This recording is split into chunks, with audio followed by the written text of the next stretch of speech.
Hello friends, कैसे हैं आप लोग। हाँ जी बेटे, ये अपना आरटीपी नवंबर 21 का सेकंड वीडियो है और मैंने पिछले वीडियो में आपको 6-7 क्वेश्चन चेक कराए थे और वही ट्रेंड हम कंटिन्यू करेंगे। 6-7 क्वेश्चन इस वीडियो में कवर करेंगे हम और नेक्स्ट वीडियो में आरटीपी कंप्लीट हो जाएगी हमारी। तो टाइम ख़राब ना करते हुए बेटे हम सीधा क्वेश्चन पे ही बात करते हैं। आज की क्लास में मैं आपको शुरू करके दे रहा हूँ क्वेश्चन नंबर 11 से। फाइनेंशियल इंस्ट्रूमेंट्स का क्वेश्चन है बेटे। फाइनेंशियल इंस्ट्रूमेंट का क्वेश्चन है, ठीक। आप इस क्वेश्चन पे फटाफट से रीडिंग मारो प्लीज़। आप इस क्वेश्चन पे फटाफट से एक रीडिंग लगाओ, फिर हम इस क्वेश्चन को सॉल्व करते हैं। वैसे मैंने ये क्वेश्चन आपको क्लास में करवा रखा है। मैंने ये क्वेश्चन आपको MTP नंबर 2 अप्रैल 2019, आपको पता है जितने भी RTP MTP रिकॉर्ड होते जाते हैं मैं पेन ड्राइव में डाल के बच्चे को भेजता रहता हूँ और जो नई RTP आती है वो शेयर करता रहता हूँ। जब जैसे नवंबर 21 की RTP में रिकॉर्ड कर रहा हूँ तो जिन बच्चों ने हमसे क्लासेस अभी तक परचेज़ कर रखी होंगी उनकी पेन ड्राइव में नहीं होंगी RTP, लेकिन RTP रिकॉर्ड होने के बाद जब भी पेन ड्राइव जाएगी उसमें नवंबर 21 की RTP डाल के भेजेंगे हम। तो इसी तरह से सारे MTPs मैंने शेयर किए हुए हैं टिल डेट पेन ड्राइव में। तो उसमें MTP नंबर 2 है अप्रैल 2019 का, तो ये उसका क्वेश्चन नंबर 5 है, 5A। लेकिन मैं ये क्वेश्चन क्लास में करा देता हूँ बेटे, एक बार मैं ये क्लास में डिस्कस कर लेता हूँ और थोड़ा सा हम जो इसमें आंसर है उसको हम चेंज कर सकते हैं, प्रेजेंटेशन चेंज कर सकते हैं। तो मैं दोनों अल्टरनेटिव आपको समझा देता हूँ, कॉन्सेप्ट भी रिवाइज हो जाएगा आपका और आपको MTP रेफर नहीं करनी पड़ेगी।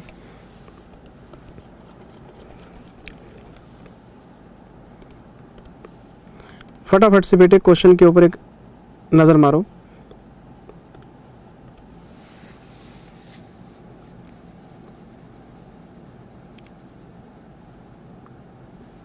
क्वेश्चन नंबर 11,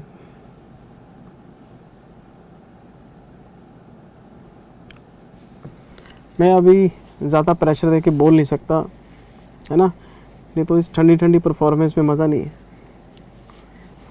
आपको तो पता है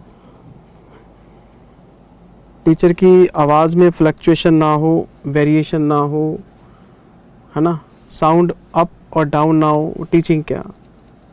चलो कोई बात नहीं। क्वेश्चन नंबर 11, इस क्वेश्चन की बेटे अगर आपने रिक्वायरमेंट चेक की हो ना तो ये आपसे अकाउंटिंग एंट्रीज मांग रहा है in the books of PS limited. Company की बुक्स में अकाउंटिंग एंट्रीज मांग रहा है, किस चीज़ के लिए? For recording of equity and liability component, equity and liability component. और क्वेश्चन है कन्वर्टिबल डिबेंचर्स का। अगर आपसे क्वेश्चन इक्विटी और लायबिलिटी में स्प्लिट ऑफ करने की बात कर रहा है तो हम इसे ऑप्शनली कन्वर्टिबल डिबेंचर मान के चलेंगे। ऑप्शनली कन्वर्जन हमें मानना पड़ेगा, क्योंकि अगर आपने इसको मैंडेटरी कन्वर्जन मान लिया तो फिर तो आपका इक्विटी इंस्ट्रूमेंट बन जाएगा ये। तो ऑप्शनली कन्वर्टेबल का केस है ये, हमें ये मानना पड़ेगा क्योंकि क्वेश्चन की रिक्वायरमेंट है कि आपको इक्विटी और लायबिलिटी कंपोनेंट में ब्रेकअप करके दिखाना है। कब कब दिखाना है? Number 1, at the time of initial recognition, और दूसरा at the time of repurchase of convertible debentures. तो रीपरचेज तो बात की बात है, पहले हम इनिशियल की बात करते हैं। और आपको पता है इस तरह के इंस्ट्रूमेंट को हम बोलते हैं कंपाउंड फिनेंशियल इंस्ट्रूमेंट, CFI। और CFI का सबसे खास बात क्या है, हम सबसे पहले ये देखते हैं कि कन्वर्टिबल डिबेंचर्स हों या कन्वर्टिबल प्रेफरेंस शेयर्स हों, आपको कितने % इंटरेस्ट देना है एनुअली। बेसिकली हम कैश आउटफ्लो ढूंढते हैं कि हर साल आपको कितना कैश आउटफ्लो देना है। तो अगर ये डिबेंचर का केस है तो इस पे एक फिक्स्ड रेट से आपको हर साल ब्याज देना पड़ेगा, that is your cash outflow. और एक लिमिटेड पीरियड के बाद, स्पेसिफाइड पीरियड के बाद आपको प्रिंसिपल अमाउंट भी रिटर्न करना पड़ेगा, वो भी कैश आउटफ्लो। और मैंने आपको बताया हुआ है कि CFI में हम ये हमेशा मान के चलते हैं कि कैश की प्रोबेबिलिटी हाई रहती है। नहीं समझे? अगर ऑप्शनली कन्वर्टिबल डिबेंचर्स का केस है तो उसमें कैश आउटफ्लो ढूंढने हैं, तो प्रिंसिपल को भी हम ये मान के चलेंगे कि ये कन्वर्ट नहीं होगा, ये भी आपको वापस करना है कैश में। नहीं समझे? फिनेंशियल लायबिलिटी की डेफिनेशन थी कि ये एक ऐसा कॉन्ट्रैक्ट है जिसमें हम बाउंड हैं कैश डिलीवर करने के लिए। तो अगर किसी भी कॉन्ट्रैक्ट में कैश पे करने का ऑप्शन भी है ना, तो भी हम उसको फाइनेंशियल लायबिलिटी के कॉन्ट्रैक्ट के अंदर ले आते हैं कि भैया आपका कॉन्ट्रैक्चुअल एग्रीमेंट है टू डिलीवर कैश। शेयर लेना या ना लेना वो सामने वाले की मर्जी है, तो हम शुरू में ये नहीं मान सकते कि वो शेयर लेगा ही लेगा। हम कैश को लेके चलते हैं कि कैश का अगर फीचर है तो भाई फाइनेंशियल लायबिलिटी हम उसको हमेशा प्रेफर करते हैं। सीधी सीधी बात, फाइनेंशियल लायबिलिटी और इक्विटी इंस्ट्रूमेंट, इन दोनों में से हम फाइनेंशियल लायबिलिटी को आगे रख के चलते हैं, क्योंकि डेफिनेशन के हिसाब से अगर आपने कहीं भी प्रॉमिस किया हुआ है कि हम आपको कैश देंगे तो वो फाइनेंशियल लायबिलिटी के दायरे में आ जाते हैं। हाँ, आपने उसको बोला कैश मांगोगे कैश देंगे, शेयर मांगोगे शेयर देंगे, तो इसमें कैश आपने प्रॉमिस कर दिया है ना, तो फाइनेंशियल लायबिलिटी में ही हम इसको काउंट करते हैं। CFI में हमने डिटेल में सारी चीज़ें पढ़ी हुई हैं फाइनेंशियल इंस्ट्रूमेंट में। कॉन्सेप्ट रिवाइज कराने वाली कोई बात नहीं है बेटे इसके अंदर। तो मैं इसमें क्या करूँगा, मैं इंटरेस्ट की एक लिस्ट बनाऊँगा, उस पर PV फैक्टर लगाऊँगा, फिर प्रिंसिपल अमाउंट लिखूँगा, फिर उस पर PV फैक्टर लगाऊँगा, सबकी डिस्काउंटिंग करूँगा। जो मेरे कैश आउटफ्लोज हैं इन सब की जो डिस्काउंटेड वैल्यू होगी that will be your financial liability. और जो बैलेंसिंग फिगर बचता है प्रिंसिपल अमाउंट में से वो आपका बन जाता है इक्विटी कंपोनेंट, और उसकी हम एंट्री बना लेते हैं। तो मैं ज़रा एक बार क्वेश्चन आपको रीड करा देता हूँ।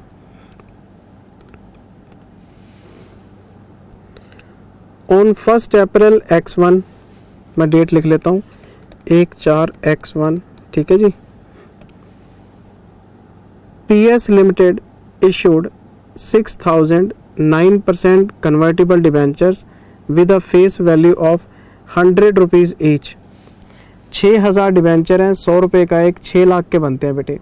और 6 लाख का बताओ 9% के हिसाब से ब्याज कितना जाएगा, 54,000 रुपीज़ पर एनम। एक साल का 54,000 रुपये। और ये डिबेंचर कब मैच्योर हो रहे हैं, 31 मार्च X6 को। तो X1 X2 X2 X3 और X3 X4 X4 X5 X5 X6, total 5 साल। कितने साल बेटे, 5 साल। तो 5 साल का इंटरेस्ट आपको डिस्काउंट करना है, क्योंकि हर साल आपको ब्याज की पेमेंट कैश में करनी है। तो 5 साल तक 54,000 रुपीज़ का कैश आउटफ्लो आएगा, और फिर हमें ये 6 लाख रुपए प्रिंसिपल भी कैश में वापस करना पड़ सकता है। ठीक बात है जी, बिल्कुल ठीक बात है जी।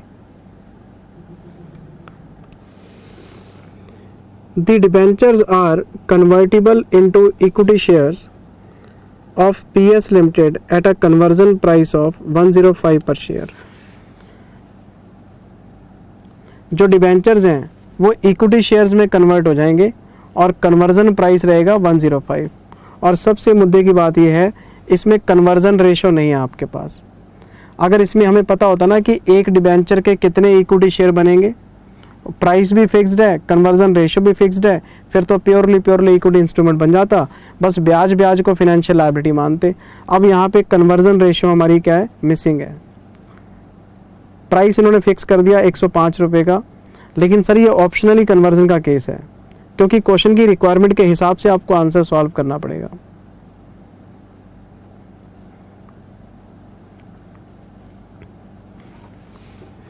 नहीं सर, क्वेश्चन पढ़ने से तो ये लग रहा है कि ये तो मैंडेटरी कन्वर्जन का क्वेश्चन है। मुझे 5 मिनट दे दो, जब क्वेश्चन थोड़ा सा और आगे लेके चलोगे तो कॉमन सेंस आपको बोलना शुरू कर देगी आपकी कि नहीं भैया, अगर ये मैंडेटरी कन्वर्जन का केस होता तो आगे की 3 लाइनें इस क्वेश्चन में होती ही ना। तो ये मैंडेटरी कन्वर्जन का क्वेश्चन नहीं है बेटे, मैं आपको बताता हूँ अभी, थोड़ी सी कॉमन सेंस लगाएंगे अभी पता लग जाएगा हमें। कन्फ्यूजन का कोई हमारे पास स्कोप ही नहीं है। मैं आपको पढ़ाता हूँ एक बार, मुझे 5 मिनट दे दो please. Interest is payable annually in cash, ब्याज तो हमें पता है। At the date of issue non convertible debentures could have been issued by the company, coupon rate 13%। लो जी, मार्केट रेट आ गया आपके पास। तो आपको पता है कैश फ्लोज को जो डिस्काउंट करते हैं वो मार्केट रेट पे करते हैं, विच इज़ 13%। अगर इन्होंने नॉन कन्वर्टिबल डिबेंचर इशू किए होते तो मार्केट रेट 13% का होता। तो ये डिस्काउंटिंग फैक्टर यूज करने के लिए आपको 13% बता गया।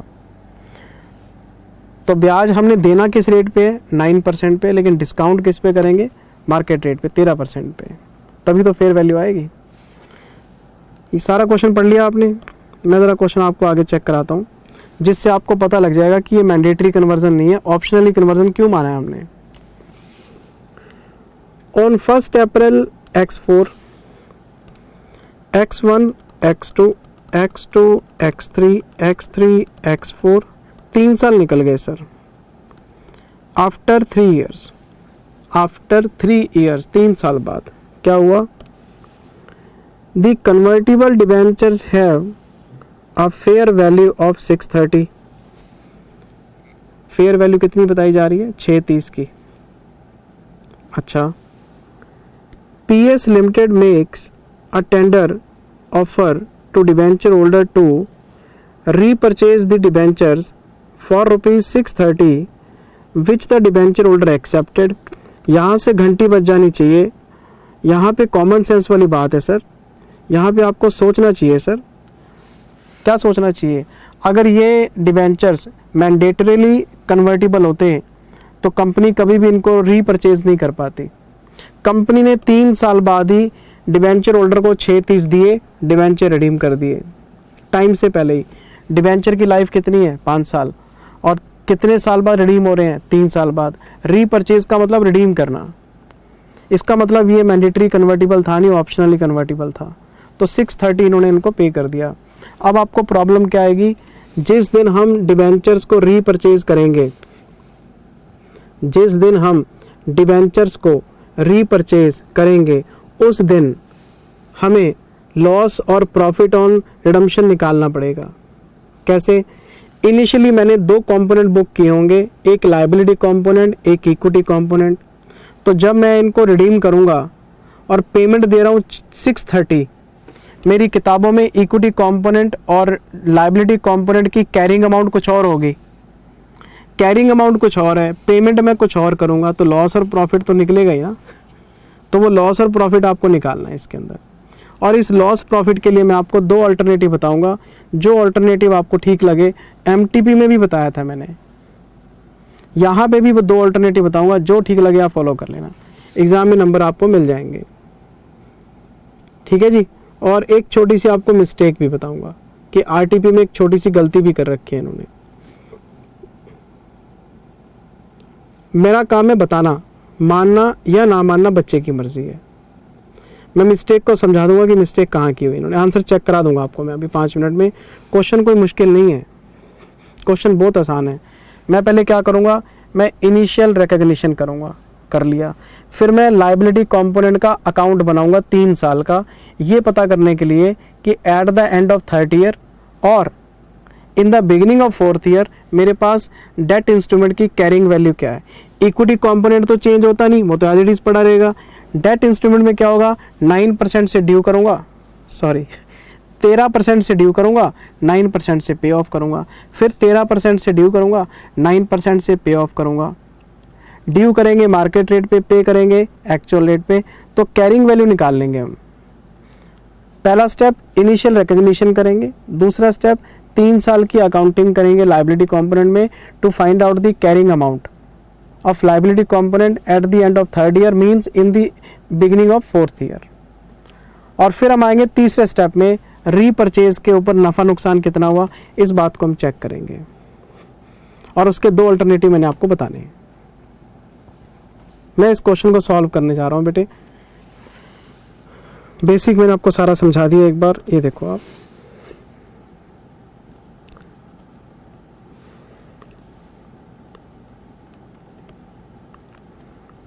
Calculation of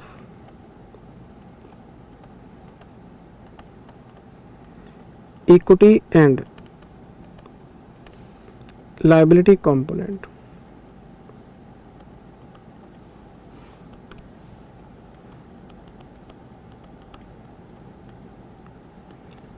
Initial recognition 14x1, हम खड़े हैं इनिशियल रिकॉग्निशन पे।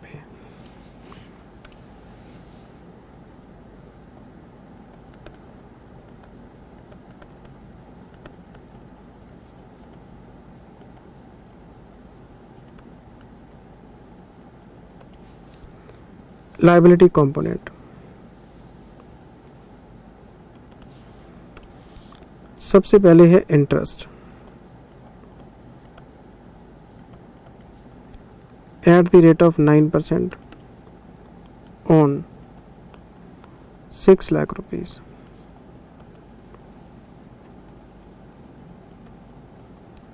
54,000।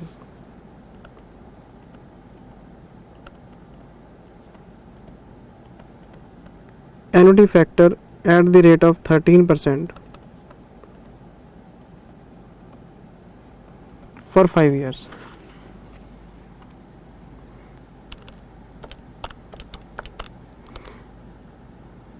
एक, दो, तीन, चार, पाँच, 3.517।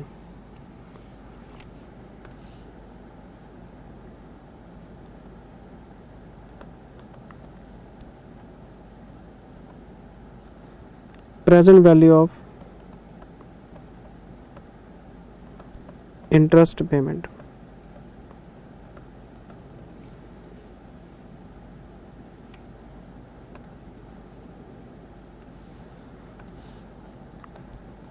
$54,000 into 3.517।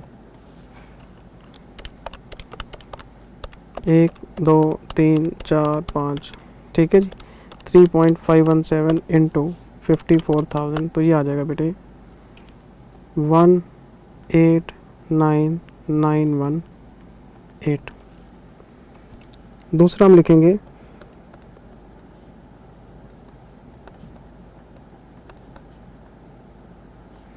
Principal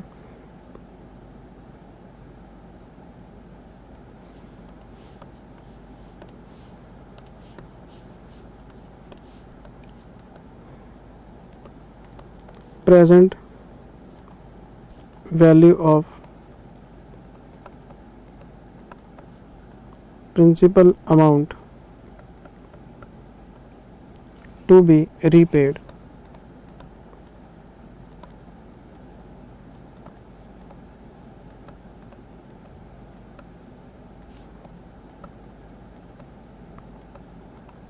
at the end of 5th year। Principal amount कितना है जी मेरे पास?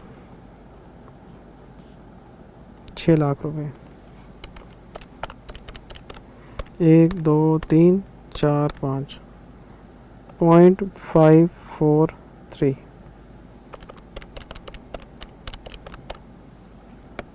3,25,800। तो ये इसका टोटल अगर हम लगाएं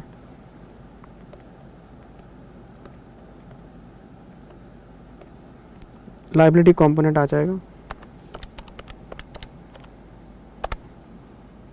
515,718। अच्छा जी, equity component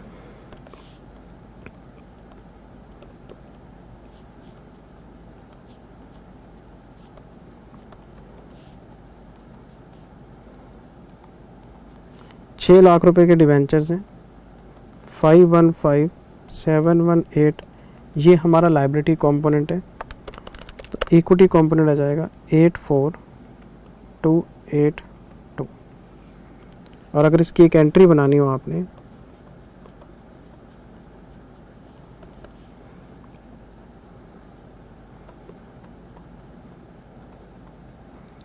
bank account debit 6 lakh rupees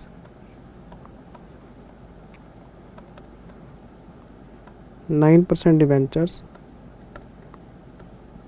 liability, 9% debentures equity, 5157188482 being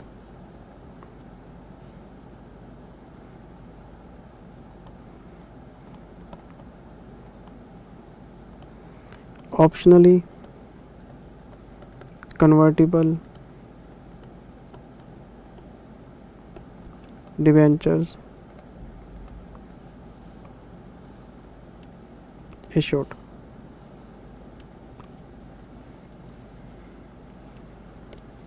ये हमने पता नहीं हमने ऐसे कितने क्वेश्चन किए हुए हैं क्लास के अंदर, मुझे तो लगता नहीं कि इसमें ये तो मतलब फेवरेट टॉपिक है सबका।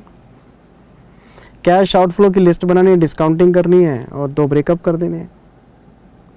लेकिन अब मुझे रीपरचेज की अकाउंटिंग करने से पहले 1 2 3 साल की अकाउंटिंग करके दिखानी पड़ेगी आपको। तो उसके लिए मुझे लिखना पड़ेगा कैलकुलेशन ऑफ, ये जो बेटे इक्विटी कंपोनेंट है ये तो चेंज होना ही नहीं, ये तो एज इट इज़ पड़ा रहेगा। लेकिन जो आपका लायबिलिटी कंपोनेंट है इसको अमोर्टाइज्ड कॉस्ट मेथड के हिसाब से हम डील करेंगे। इसका अकाउंट बनेगा by interest to bank, by interest to bank, by interest to bank. 3 साल की अकाउंटिंग आपको करनी पड़ेगी। जब मैं 3 साल की अकाउंटिंग करूँगा तो मुझे पता लग जाएगा कि लायबिलिटी कंपोनेंट की आज कैरिंग अमाउंट कितनी है। जब एक बार कैरिंग अमाउंट हमारे हत्थे चढ़ गई, जो हम पेमेंट कर रहे हैं उससे कंपैरिजन करा देंगे, नफ़ा नुकसान निकाल लेंगे, क्या दिक्कत वाली बात है। अच्छा, calculation of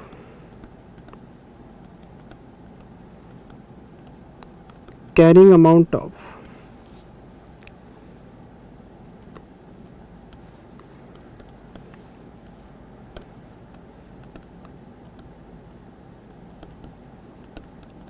liability component.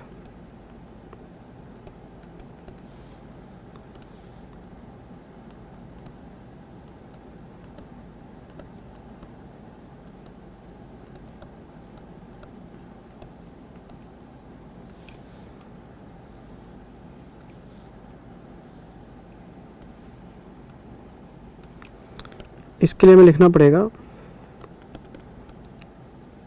9% debentures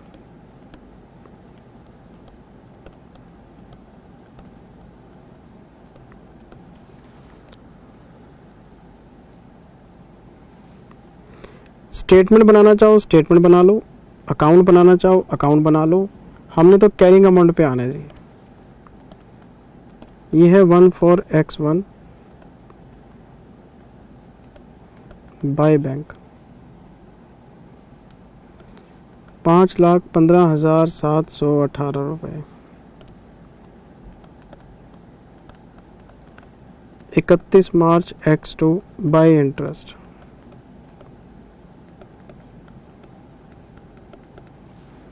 market rate बताओ जी कितना है? 13% है जी। और 31 मार्च x2 को हम लिखेंगे टू बैंक। ये तो आपको पता ही है कि 54,000 रुपीज़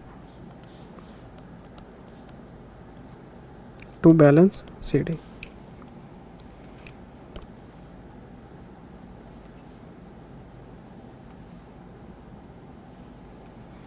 हमने जी इसका लगा दिया टोटल, इसका भी लगा दिया जी टोटल।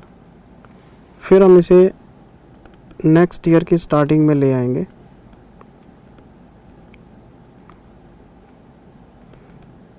फिर हम इस पर लिखेंगे जी बाय इंटरेस्ट 31 मार्च x3 को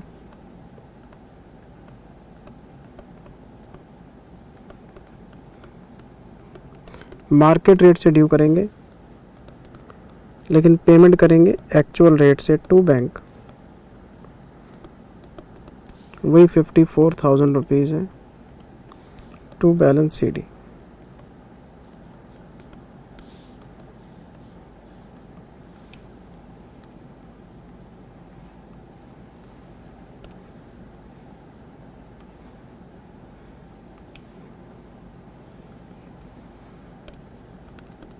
फिर 14x3 को लिखेंगे by balance BD।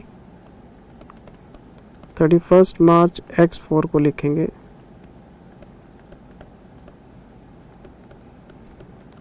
Bye interest 13%।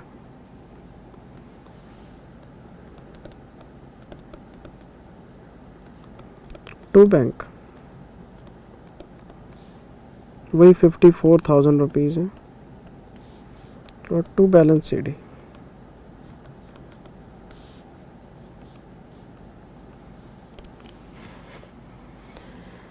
अच्छा जी, 5/15/718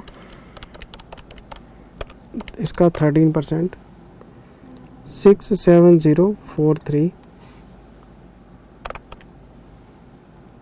582761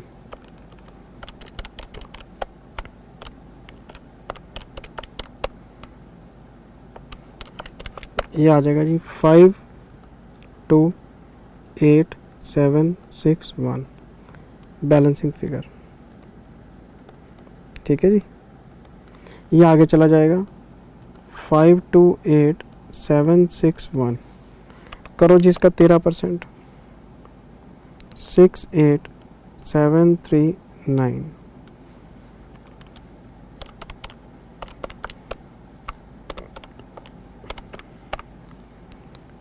597,500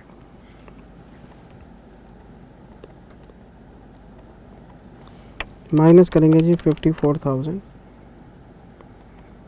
5,43,500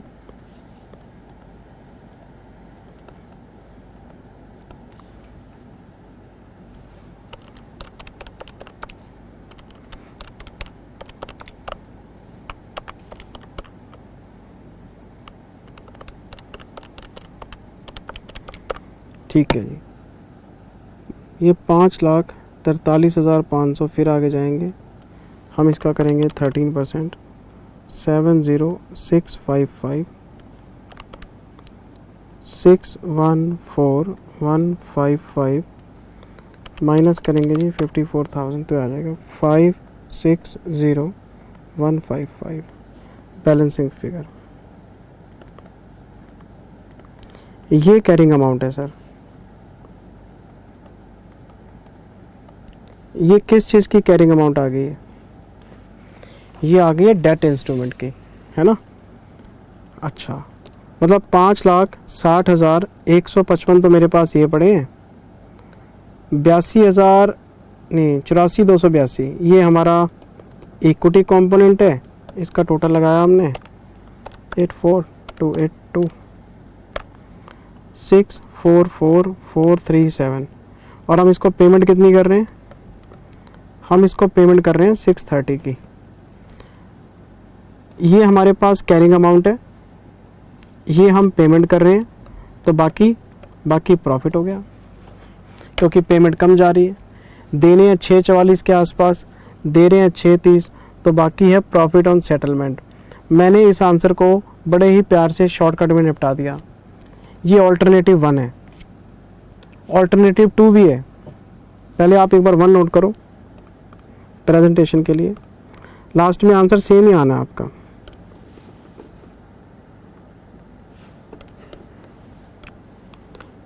calculation of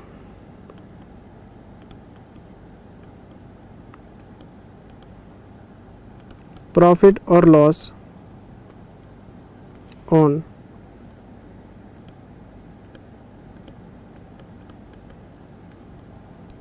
redemption of debentures.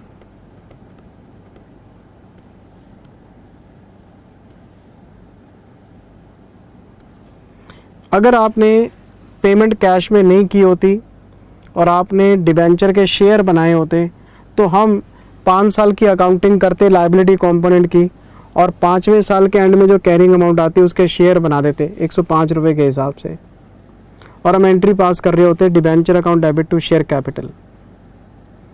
लेकिन पेमेंट तो शेयर्स में हुई नहीं, इन्होंने तो 3 साल बाद ही पेमेंट कर दी। तो हम खड़े हैं, अगर हम डेट की बात करें तो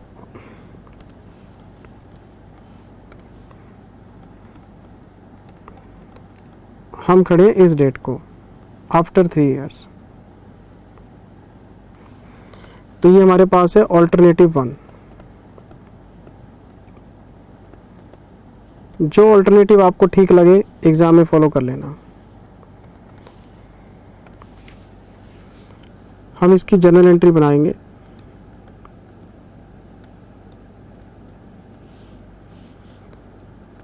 %9 debentures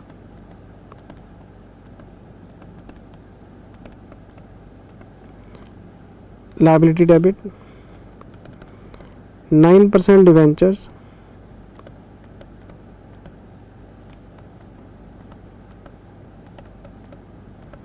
equity debit to bank,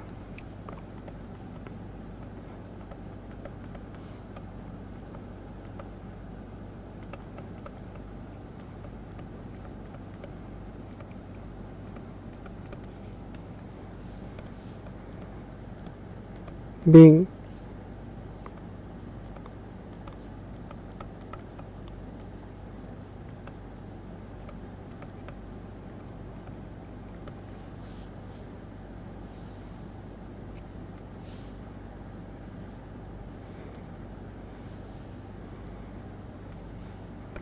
बताओ जी कितनी कैरिंग अमाउंट है? 5,60,155 और एक हमारे पास है 84,282। हाँ जी,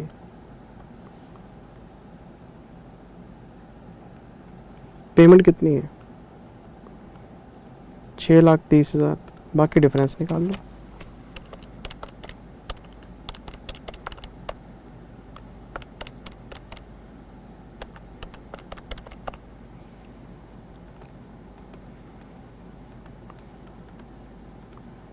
एक तो बेटे प्रेजेंटेशन के हिसाब से ये आंसर बन सकता है, एक आंसर और भी बन सकता है। मैं एक और बना के दिखाता हूँ आपको। पता दूसरे ऑल्टरनेटिव में क्या होगा? मैं लायबिलिटी कंपोनेंट का प्रॉफिट और लॉस अलग निकालूंगा और इक्विटी कंपोनेंट का प्रॉफिट और लॉस अलग निकालूंगा, जैसा कि आरटीपी में किया हुआ है। तो अगर कोई बच्चा स्टडी मैट के आरटीपी के आंसर को फॉलो करना चाहे और वो कहे नहीं जी मैं इस आंसर को फॉलो नहीं करूँगा, मैं वही पेपर में लिख के आऊँगा जो आरटीपी में है, तो मैं आपको वो भी समझा रहा हूँ। फ़र्क कुछ नहीं पड़ना, जहाँ पे आपका सेटिस्फैक्शन होता है वो कर लो आप। नंबर इसके भी मिलेंगे, उसके भी मिलेंगे। इसके नीचे लिखता हूँ ऑल्टरनेटिव 2।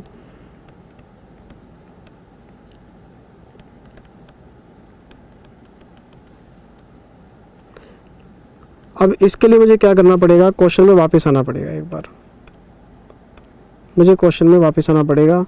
आगे क्वेश्चन ये कहते हैं, प्लीज केयरफुली पढ़ना please. At the date of repurchase, अगर मैं इसको आज रीपरचेज कर रहा हूं तो PS limited could have issued non convertible debentures with a 2 year period. 3 साल निकल चुके तो 2 साल ही बचे। क्वेश्चन ये कहना चाह रहा है, अगर इन्होंने आज रीपरचेज वाले डिबेंचर इशू किए होते 2 साल के लिए, पहले मुझे बताओ ओरिजिनल डिबेंचर्स कितने साल के लिए हैं? 5 साल के लिए। मार्केट रेट क्या था? 13% का। 1 2 3 साल निकल गए, आज मैं रीपरचेज कर रहा हूँ, तो डिबेंचर्स की लाइफ कितनी बची हुई है? डिबेंचर्स की लाइफ है 2 साल।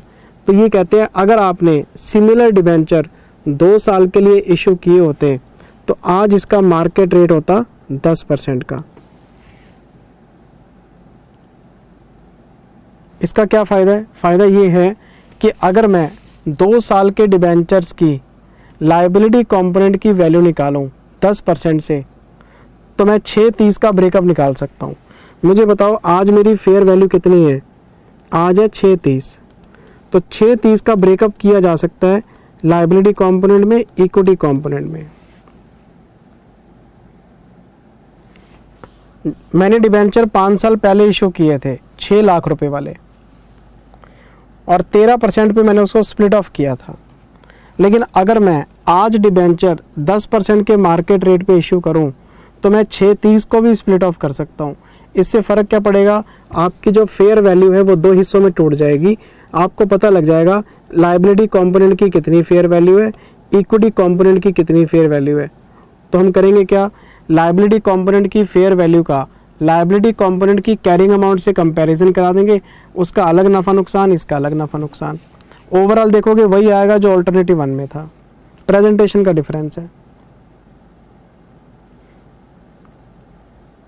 करके दिखाऊं आपको, ये देखो मुझे 2 साल वाली वैल्यू निकालनी है।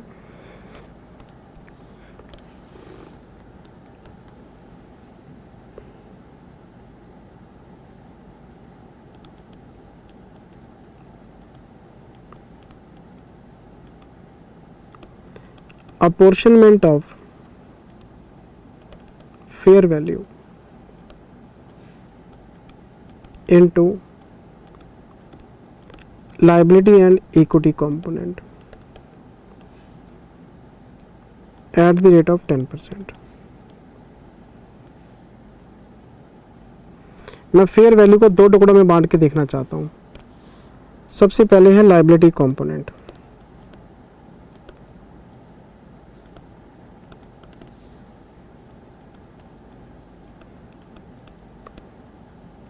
Interest 54,000 into 909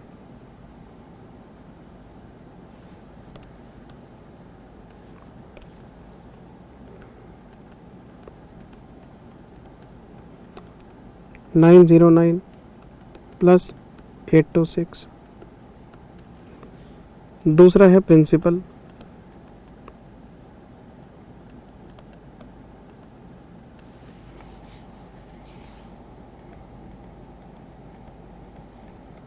₹6,00,000 0.826।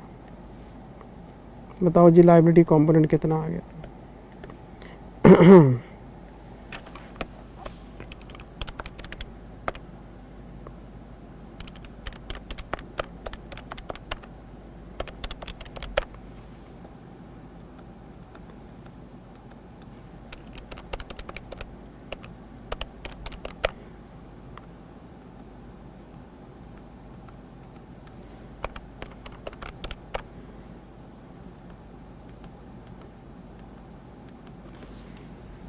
इक्विटी कंपोनेंट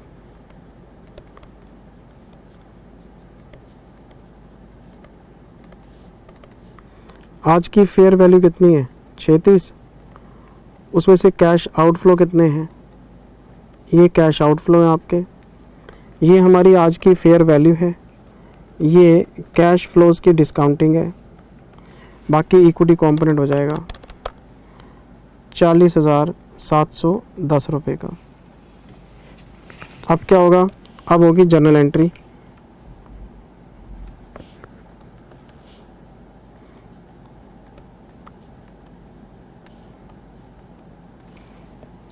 सबसे पहले 9% डिवेंचर्स लायबिलिटी डेबिट, और ये पेमेंट जा रही है इसकी to bank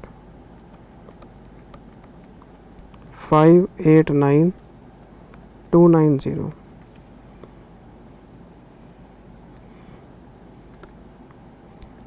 %9 debentures equity debit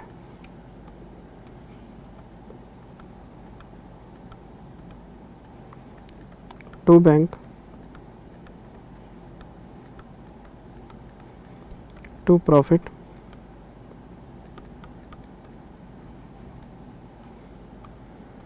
profit on settlement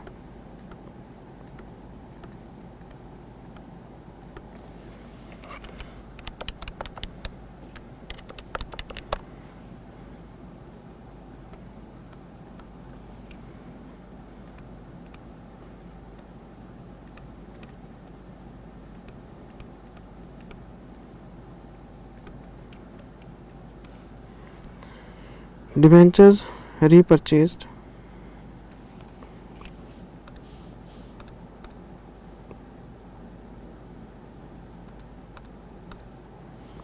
5,60,155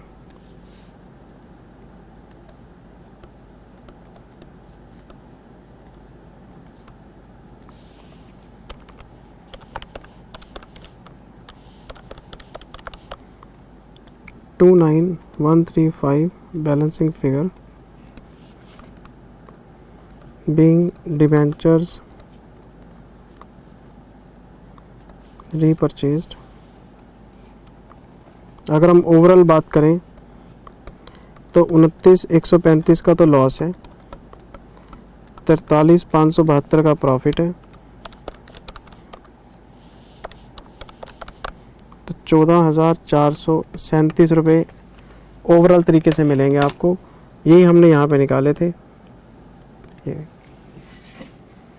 जो प्रेजेंटेशन आपको ठीक लगे आप कर लो, क्योंकि आरटीपी में उन्होंने ये वाला आंसर दिया हुआ है, ब्रेकअप वाला।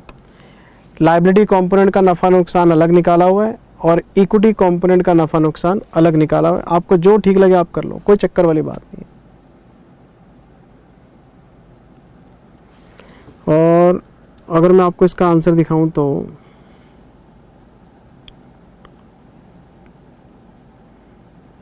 ये देखो जी, यहाँ तक तो हमारा इनके साथ कोई झगड़ा है ही नहीं। 1 2 3 4 ये एंट्री वेंट्री हो गई, सब हो गई। उसके बाद जब ये रीपरचेज के टाइम पे आते हैं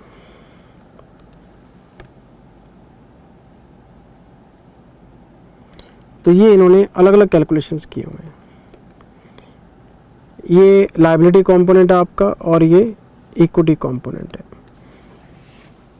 हमने इकट्ठी एंट्री मार रखी, इतना ही फर्क है बस।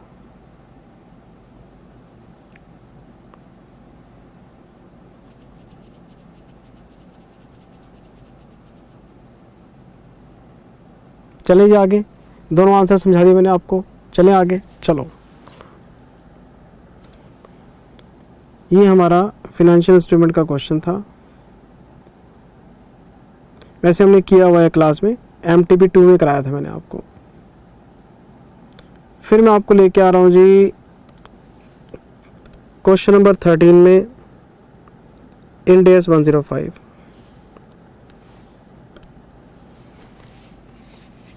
मैं 5 मिनट के लिए रुक गया बेटे, आप फटाफट से नज़र मारो, ज़्यादा कुछ है नहीं इसके अंदर।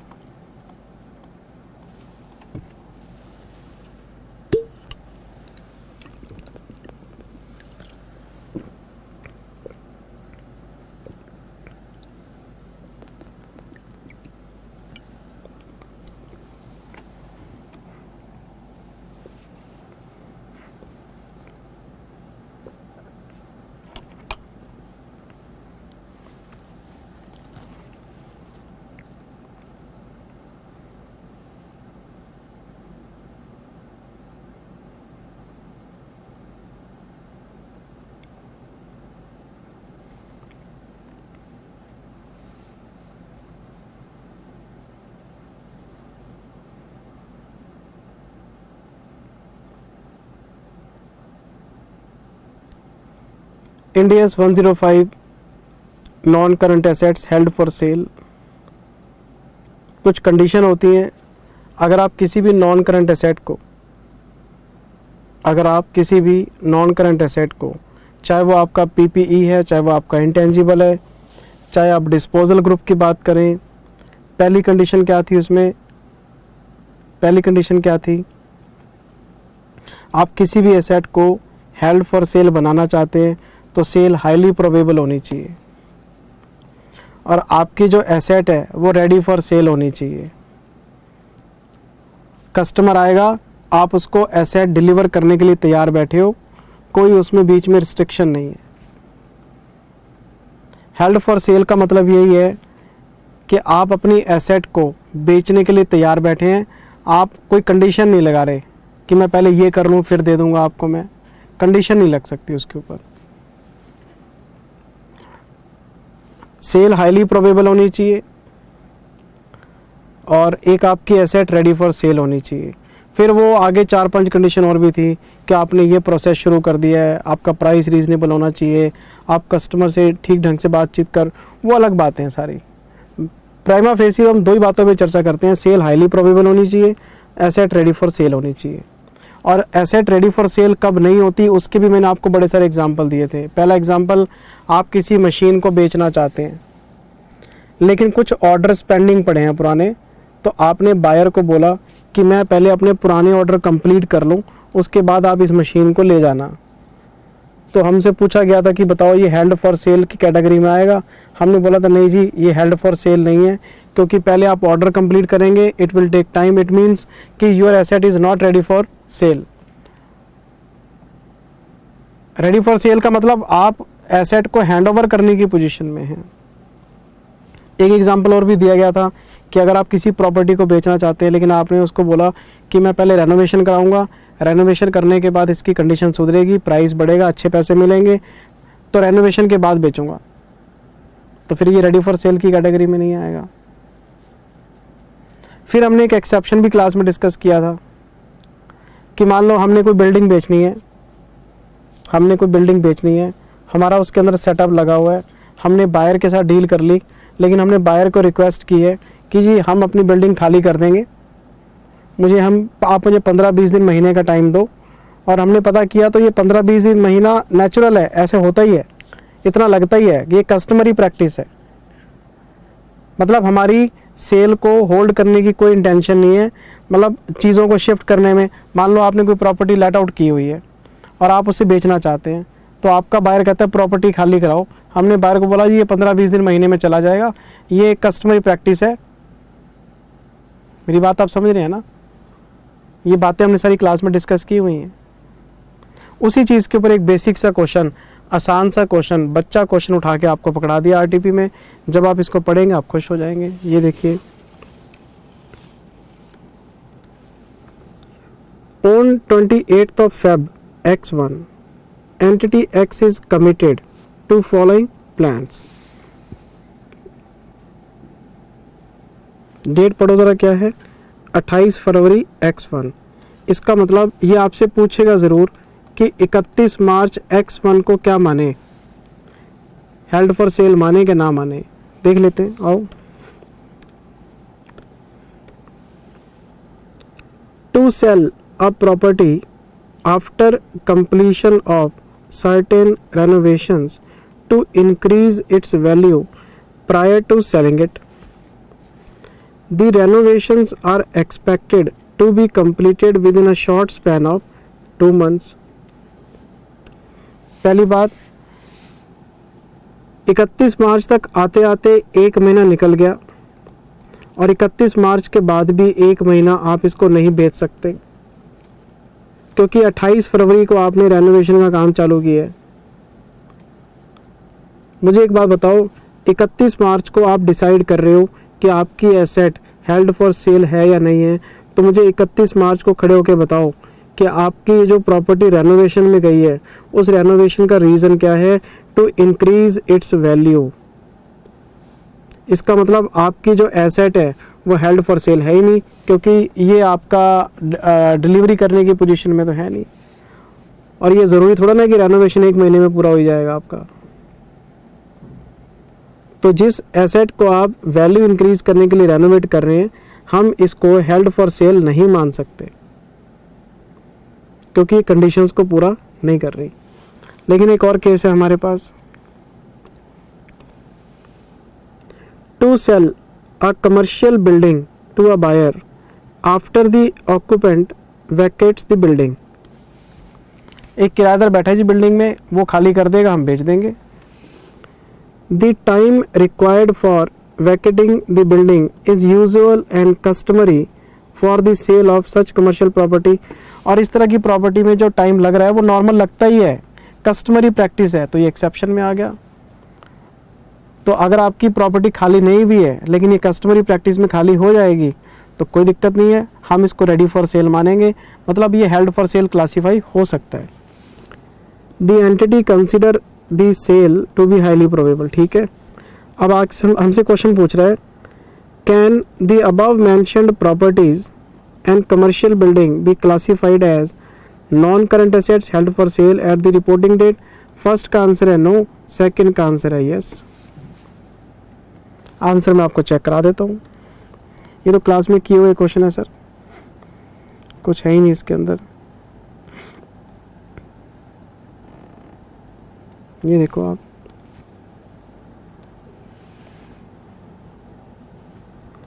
दी property can not be classified as held for sale, और यहाँ लिखेंगे the commercial building can be classified as held for sale at reporting date. Answer आप पढ़ लेना, बातें आपको सारी समझाई हुई है।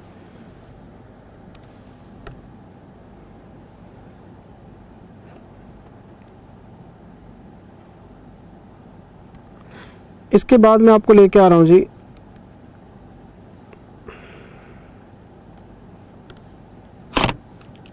क्वेश्चन नंबर 14 में।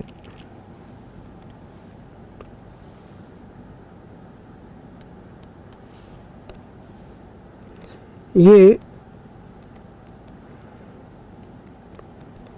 एलोकेशन ऑफ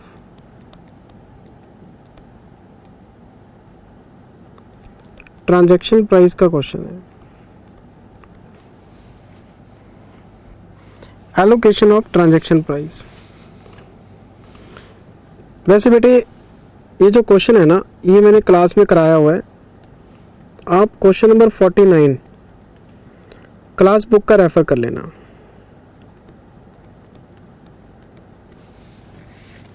क्लास बुक का question number 49 cut copy paste है। पहले आप 49 को रिवाइज करना, फिर आप इस क्वेश्चन को देखना, दोनों सेम क्वेश्चन है बेटे। जो क्वेश्चन बुक में है उसको दोबारा करने का कोई मतलब नहीं बनता, क्लास में किया हुआ है हमने। कोई आरटीपी एमटीपी का होता तो मैं दोबारा करा देता आपको, जैसे फाइनेंशियल इंस्ट्रूमेंट वाला कराया मैंने, क्योंकि क्लास बुक तो सारे बच्चे पढ़ लेते हैं, आरटीपी एमटीपी किसी किसी ने छोड़ रखी होती है, तो आरटीपी एमटीपी वाला मैं दोबारा एक्सप्लेन कर देता हूँ। क्लास बुक वाला तो बेटे पढ़ा ही होगा आपने। तो ये क्वेश्चन नंबर 49 है 115 का, देख लेना आप। 49 पे जब आप जाओगे ना, क्लास का जो मेन क्वेश्चन है 49, उसके आगे लिखा भी हो ब्रैकेट में एलोकेशन ऑफ ट्रांजैक्शन प्राइस, ये वही क्वेश्चन है आपका। अच्छा जी, इसके बाद मैं आपको करवाना चाहता हूँ क्वेश्चन नंबर 15।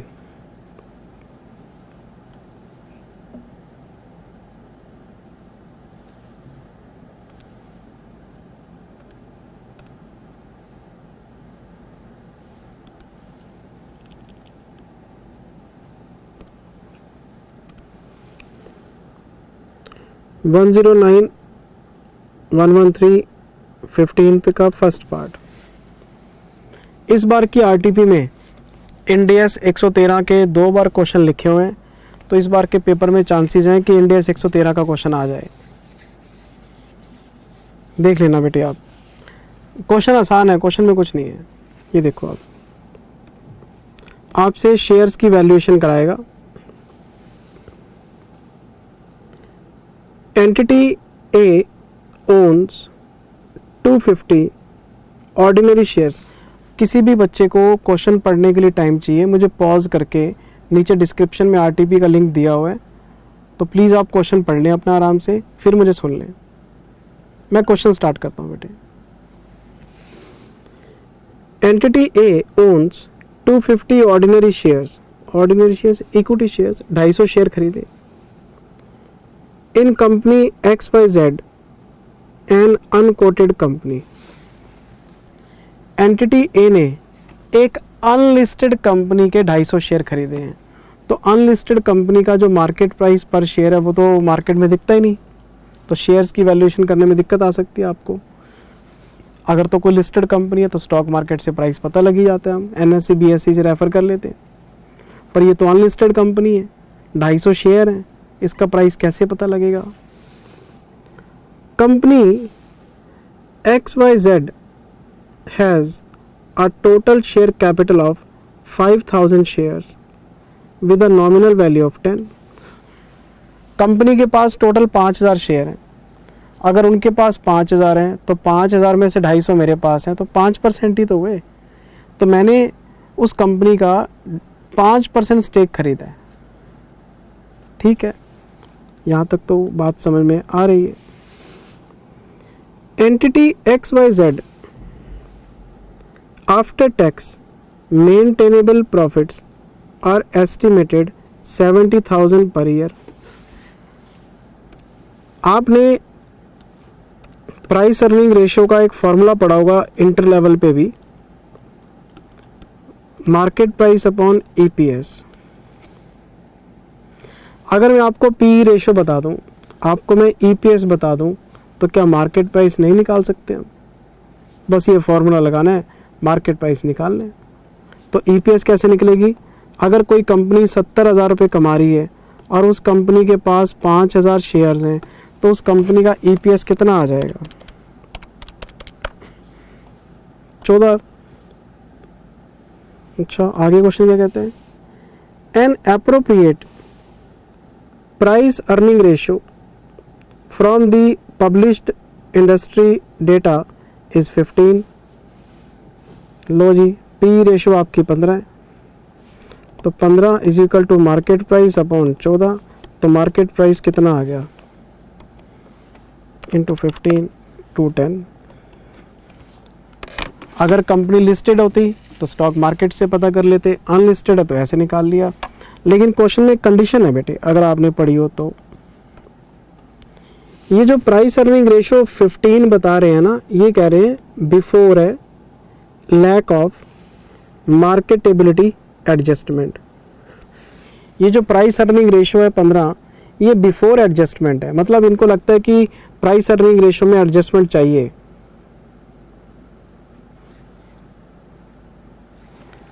कितना एडजस्टमेंट है? Entity A management estimates that discount for the lack of marketability and restriction on the transfer is 20%। लो जी, मैं 20% इसमें से माइनस कर लेता हूँ, तो 168 आ जाएगा। अगर कोई रिस्ट्रिक्शन नहीं होती तो 210 रुपये का प्राइस मानता, 20% हटा के लिखना है तो 168 रुपये हो गया। Entity A values its holding in the company share based on earnings. Calculate the fair value of investments. लो जी, फेयर वैल्यू मेरे पास है 250 शेयर, 168 रुपये का एक शेयर है, निकाल लो फेयर वैल्यू। कोई दिक्कत थोड़ा ना, बताओ। प्राइस अर्निंग रेशियो से मार्केट प्राइस आ गया, मार्केट प्राइस में 20% का कोई डिस्काउंट फैक्टर एडजस्ट कर दिया, 250 शेयर है, फेयर वैल्यू निकाल लो। तो अगर हम क्वेश्चन नंबर 15 की बात करें,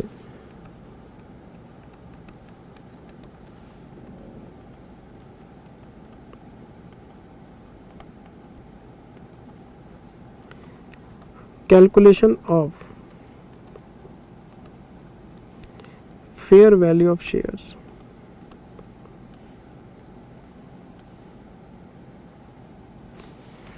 Calculation of fair value of shares.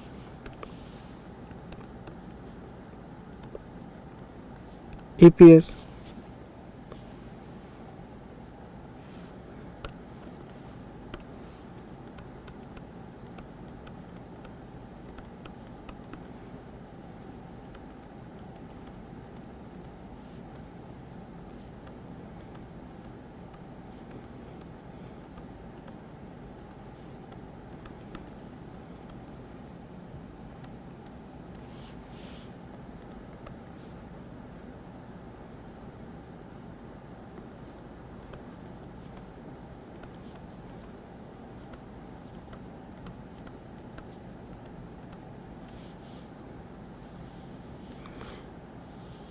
ऐसे क्वेश्चन तो कॉमन सेंस ही हो जाते हैं।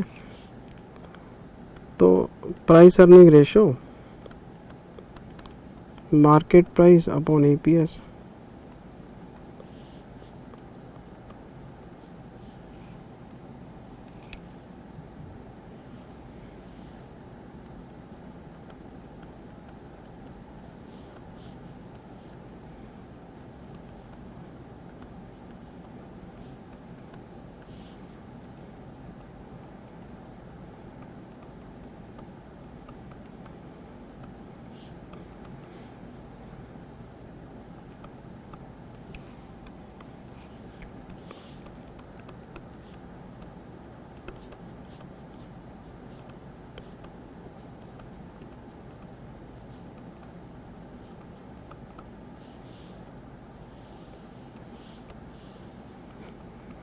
कितने शेयर्स की इन्वेस्टमेंट है? 250 शेयर्स हैं, 168 का रेट है।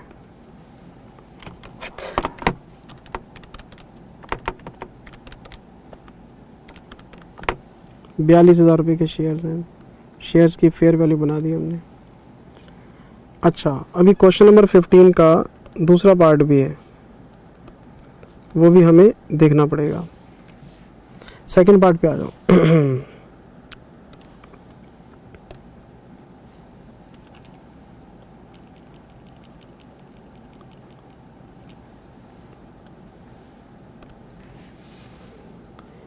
Based on the facts given in the above part 1, ठीक है जी।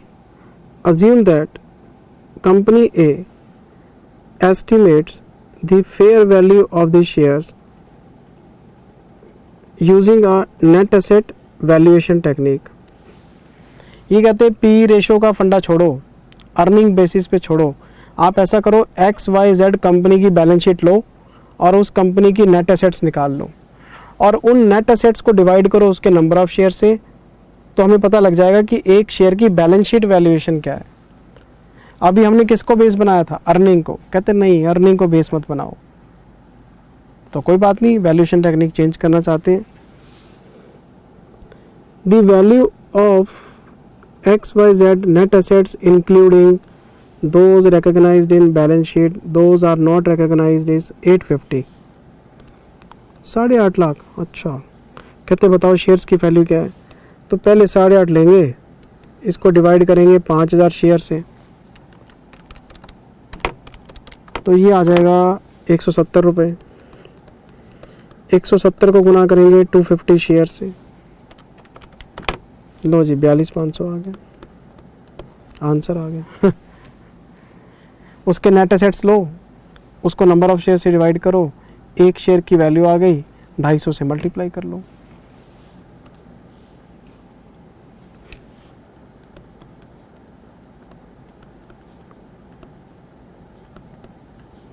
नेट एसेट्स पर share.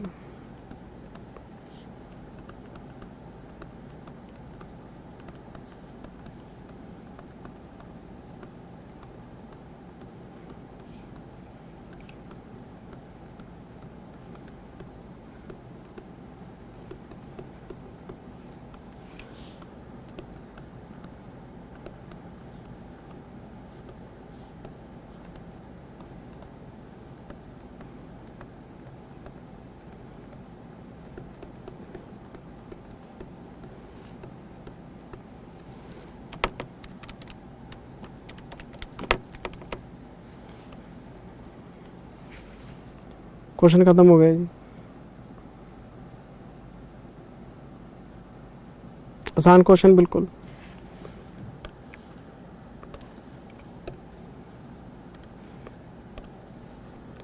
IndAS 2 question number 16। IndAS 2 आप सबको पता है इन्वेंट्रीज की बात करेगा। मैं क्वेश्चन पढ़ना स्टार्ट करता हूं।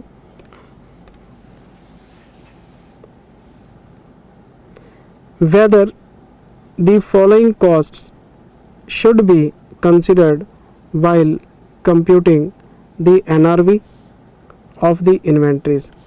क्वेश्चन की रिक्वायरमेंट है कि NRV की कैलकुलेशन करते वक्त क्या इन चीज़ों को हम कंसिडर करेंगे। तो सबसे पहले अगर हम NRV की बात करें तो इसका फॉर्मूला था selling price minus expected cost to sell the goods. अगर आपको लगता है कि माल को बेचने से पहले आपको कुछ पैसा खर्च करना पड़ेगा और तभी ये गुड्स बिक सकते हैं, तो वो हम सेलिंग प्राइस में से माइनस कर लेते हैं। इसके एग्जांपल हमने क्लास में कई बार डिस्कस किए हैं। एडमिनिस्ट्रेशन ओवरहेड्स, अच्छा सेलिंग ओवरहेड्स, अच्छा अगर हम WIP की बात करें तो WIP में मैन्युफैक्चर करने की कॉस्ट भी लग सकती है, क्योंकि WIP एज इट इज़ तो बिकता नहीं, तो expected cost to complete the goods वो भी NRV की कंप्यूटेशन में आ जाता है। अच्छा, अगर आपको कई बार डिस्काउंट देने पड़ते हैं, कौन सा डिस्काउंट? Trade discount. आपको लगता है कि जो माल आपके पास पड़ा है इसमें आपको 10% रिबेट देनी पड़ेगी, तो बिकेगा तो वो भी माइनस करना, कोई सेल्समैन को कमीशन देना पड़ेगा वो भी माइनस, मतलब जो पैसा आपका गुड्स को बेचने से रिलेटेड है और आपको लगता है कि सेलिंग प्राइस में से ये कट जाएगा तो एनआरवी की कंप्यूटेशन में वो आएगा। एनआरवी का कंपैरिजन किसके साथ करना होता है? कॉस्ट के साथ, और कॉस्ट भी कौन सी? Factory cost. तो हम सेलिंग प्राइस को फैक्ट्री कॉस्ट पे लाने की कोशिश करते हैं और फिर देखने की कोशिश करते हैं कि क्या कोई लॉस तो नहीं है, देखना पड़ेगा। Cost of completion of the WIP, yes बिल्कुल आएगा इसके अंदर। क्यों? WIP गुड्स हैं, 60% कंप्लीट है, तो जब तक आप उस पर 40% पैसा और खर्च नहीं करोगे वो सेलेबल बनेगा ही नहीं। तो अगर आप मुझसे बोलो जी WIP की आपको NRV निकालनी है तो कैसे निकलेगी, तो मैं पहले सेलिंग प्राइस लूँगा फिनिश्ड गुड्स का, माइनस करूँगा एडमिनिस्ट्रेशन एंड सेलिंग ओवरहेड्स, और फिर मैं उसमें से माइनस करूँगा expected cost to complete the WIP means 40%। तो जो NRV निकलेगी वो 60% गुड्स की आ जाएगी। तो बिल्कुल सही है, इसको हम काउंट करेंगे, क्योंकि अगर आप ये पैसा खर्च नहीं करोगे माल बिकेगा ही नहीं आपका। Trade discounts expected to be allowed on sale, yes trade discount है और सेल पे ही आपको बताना पड़ेगा,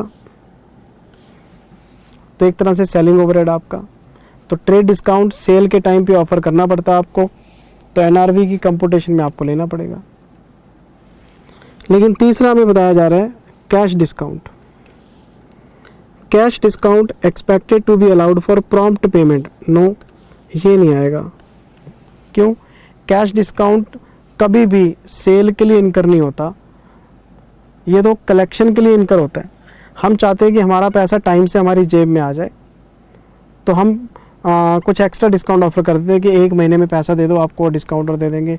तो ये पैसा खींचने के लिए होता है, माल बेचने के लिए नहीं होता। हमारा फंडा है expected cost to sell the goods, तो cash discount is never incurred for the sale of goods, but trade discount is directly linked with sale of goods. So in first 2 parts A and B, our answer will be yes, we will consider these 2 items while computing NRV, but the third one is not related with sale of goods, so we will not consider it, just ignore it. Third part is not relevant for you. RTP का answer आपके पास, आप देख लेना।